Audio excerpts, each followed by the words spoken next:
Hi, this is Sue with Creations by Sue, and in this video I am going to show you how I hoop this bunny basket from Five Below. I have moved my fixture so that the bottom feet right here are at the edge of the table right here. That way the fixture is hanging off the table a little bit and it's easier to hoop this basket that way so that it'll go all the way on because the wire on the bottom pushes against the table. So here I have my basket and I'm putting it on the hoop and I'm making sure that the wire is above the top of this hoop so that it doesn't get stuck inside of the hoop when I clamp it together.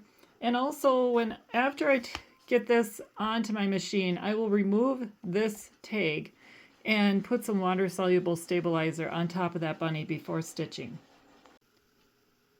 The two things that I am looking at is to be sure that this part is pretty much the same across the top here so that the rabbit is centered or that the design comes out straight. And then I'm also looking at this line and working on centering that right here on the bunny, between the bunny's ears, which I've got the name that I'm putting on this bunny already printed out with embroidery software. This would be my placement line, which is right there. So I'll just check that with a ruler, which is a little difficult with this basket, but that looks pretty good. Really, right now I'm looking at the center of this, and that does look pretty good. If it's off a little bit once I get it to the machine, I can always move the needle on the machine to adjust that.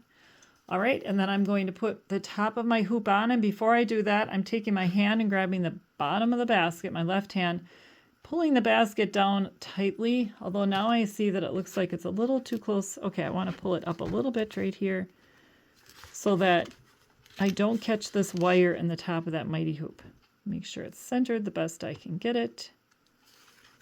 And now I will put the top on.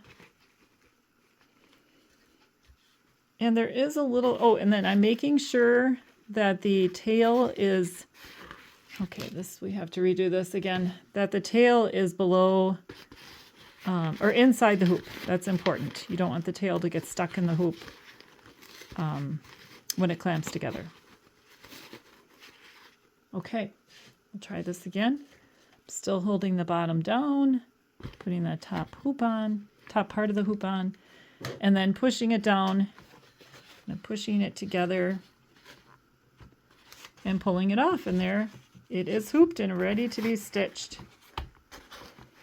All right, and one thing I wanted to point out is that this part of the hoop can be adjusted so that it can, if it's over to the left, it will lock the hoop in so that you can't lift it up and down very easily, and that's really nice for towels and other things that you don't want to bounce up a little bit into the hoop when you bring the top hoop down.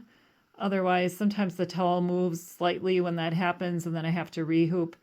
But for this basket, I'm keeping it in the unlocked position because I haven't found it to be a problem for it to be in that position. And it seems to work well to get the hoop off easily in this position. All right, well, if you've enjoyed this video, please give me a thumbs up and be sure to press the subscribe button if you'd like to be notified of future videos. Happy stitching!